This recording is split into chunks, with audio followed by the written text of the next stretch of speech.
Hola, muy buenas a todos, bienvenidos a mi canal de YouTube, yo soy Mendo y hoy vamos a hablar sobre el sistema educativo mexicano, sobre cómo ha ido la evaluación PISA del último año 2018 y cómo ha sido su rendimiento comparado con años anteriores.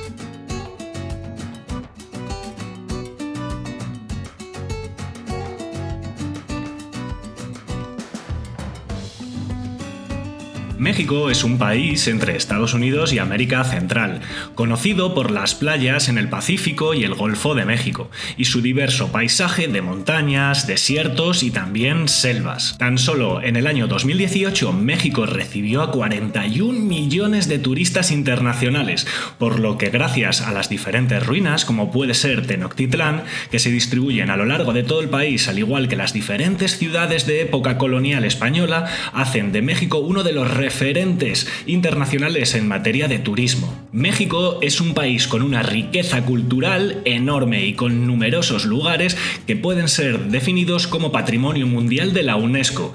No es de extrañar el por qué los viajeros aman México. La gran mayoría de visitantes provienen de los vecinos del norte, de Canadá o Estados Unidos, aunque cada vez un mayor número de viajeros de Europa y Asia también visitan el país. El país de Frida Kahlo, de Pancho Villa, de Cantinflas, de Maná, de Natalia Lafourcade o también del freestyler Asesino, no tiene los mejores resultados en materia de educación. Por lo tanto, vamos a ver un informe comparado del año 2018 en el que podemos ver las diferentes dimensiones del sistema educativo mexicano. La evaluación PISA del año 2018 se centró en 4 aspectos: lectura, matemáticas, ciencias y competencia global como las áreas de principal evaluación. PISA 2018 incluyó asimismo una evaluación de los conocimientos financieros de los jóvenes de los diferentes países reunidos. Este añadido sobre educación financiera fue opcional para los diferentes países y los resultados fueron publicados el 3 de diciembre del año 2020. En México en particular, 7.299 estudiantes completaron la evaluación, lo que representa uno de cada 500.000 estudiantes más o menos del país de Latinoamérica. En cuanto a lectura, en las pruebas por computadora se aplicó un enfoque adaptativo de múltiples etapas mediante las cuales se asignaba a los estudiantes un bloque de ítems en función de su rendimiento en los bloques anteriores. Los ítems, las preguntas, fueron una combinación de preguntas de opción múltiple y preguntas que requieren que los estudiantes elaboren sus propias respuestas. Los estudiantes también respondieron a un cuestionario sobre el contexto, sus actitudes, disposiciones, creencias, sus hogares y sus experiencias escolares y sobre el aprendizaje. También se involucró a los diferentes directores, que también respondieron a un cuestionario que abordaba el manejo y la organización escolar, así como el ambiente de aprendizaje. Bien, ahora que sabemos cómo funciona el informe PISA, vamos a centrarnos en el sistema educativo mexicano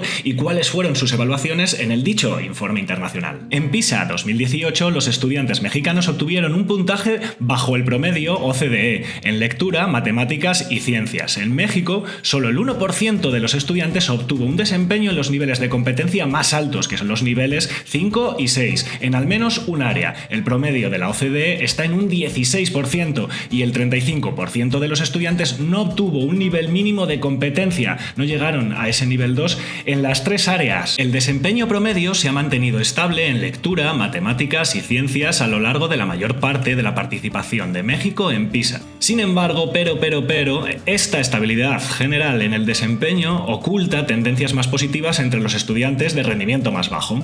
El puntaje alcanzado por al menos el 90% de los estudiantes de México mejoró en aproximadamente 5 puntos por cada periodo de 3 años, por lo cual no hay que desdeñar estos esfuerzos en cuanto al estudiante con peores resultados. La brecha en el rendimiento entre los estudiantes con mayor y menor rendimiento en matemáticas y ciencias disminuyeron con el tiempo en México. Es importante también tener en cuenta que esta tendencia en cuanto al desempeño se observó durante un periodo de rápida expansión de la educación secundaria. Entre los años 2003 y 2018, en estos 15 años, México agregó más de 400.000 estudiantes a la población total de jóvenes de 15 años elegibles para participar en la prueba PISA. Es probable que esta expansión en las oportunidades educativas disminuya una tendencia subyacente más positiva en el rendimiento de los estudiantes mexicanos, lo que indica que la desventaja no es el destino. Por otro lado, tenemos que los chicos superaron a las chicas en matemáticas por 12 puntos, cuando el promedio de la OCDE es de 5 puntos, y en ciencias por 9 puntos, cuando el promedio de la OCDE es de 2 puntos, a favor de las chicas. Otro de los aspectos interesantes es que en México, como el promedio de la OCDE, el 23% de los estudiantes informaron haber sufrido acoso escolar, bullying, al menos algunas veces al mes. Podemos ver que el sistema educativo funciona para ayudar a estos estudiantes menos favorecidos. Sin embargo, en la otra cara de la moneda, el 86% de los estudiantes en México estuvo de acuerdo o muy de acuerdo con que es bueno ayudar a los estudiantes que no pueden defenderse por sí mismos, mientras que en la OCDE el promedio es de un 88%. Los mexicanos están dispuestos a ayudar a los débiles. Otro de los datos interesantes que encontramos en este informe es que alrededor del 30% de los estudiantes en México se había saltado un día de escuela, mientras que el promedio de la OCDE está en un 20%, y el 47% de los estudiantes había llegado tarde a la escuela, mientras que el promedio de la OCDE también es de un 48% en las 2 semanas previas a la prueba PISA, por lo que los estudiantes mexicanos podríamos decir que no se toman muy en serio asistir a clase. Aquí en España se le llama hacer novillos o hacer pellas.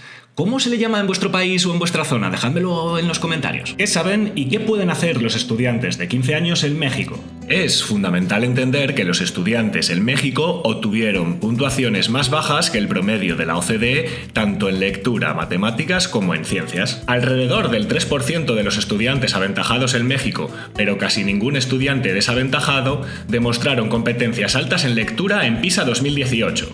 En promedio, en los países de la OCDE, el 17% de los estudiantes aventajados y el 3% de los estudiantes desaventajados demostraron competencias altas en lectura. Lo que indica que la desventaja no es el destino. El desempeño promedio en lectura, matemáticas y ciencias en México se ha mantenido estable en torno a una línea de tendencia plana durante la mayor parte de la participación del país en las pruebas PISA. Hablemos ahora de la equidad relacionada con el estatus socioeconómico. En México, el nivel socioeconómico fue un fuerte predictor del rendimiento en lectura, matemáticas y ciencias.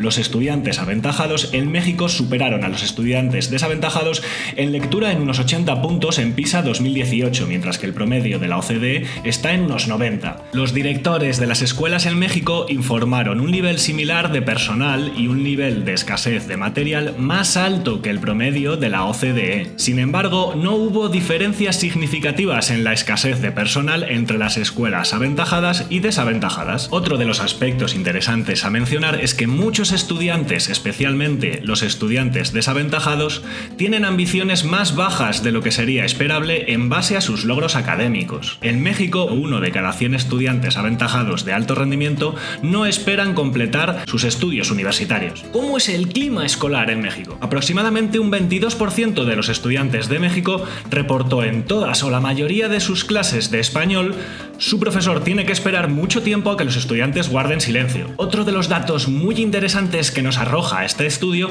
es que frecuentemente los alumnos que sufren bullying tienen más posibilidades de faltar a la escuela. Alrededor del 85% de los estudiantes en México estuvo de acuerdo o muy de acuerdo en que su profesor muestra placer por la enseñanza, 11 puntos por encima de la media de la OCDE, por lo que podemos decir que los profesores mexicanos son unos apasionados de la educación. Por otro lado, tenemos que alrededor del 17% de los estudiantes en México estuvo de acuerdo, muy de acuerdo en que se sienten solos en la escuela. Pero, ¿cómo se sienten los estudiantes en México sobre su vida y sobre su aprendizaje? En México, el 83% de los estudiantes dijo que están satisfechos con sus vidas. Alrededor del 96% de los estudiantes dijo que a veces o siempre se sentían felices y alrededor del 6% de los estudiantes reportó que siempre se sentían tristes. Por lo tanto, podemos decir que en mayor medida los estudiantes mexicanos son felices. Es importante tener en cuenta que es más probable que los estudiantes reporten sentimientos positivos cuando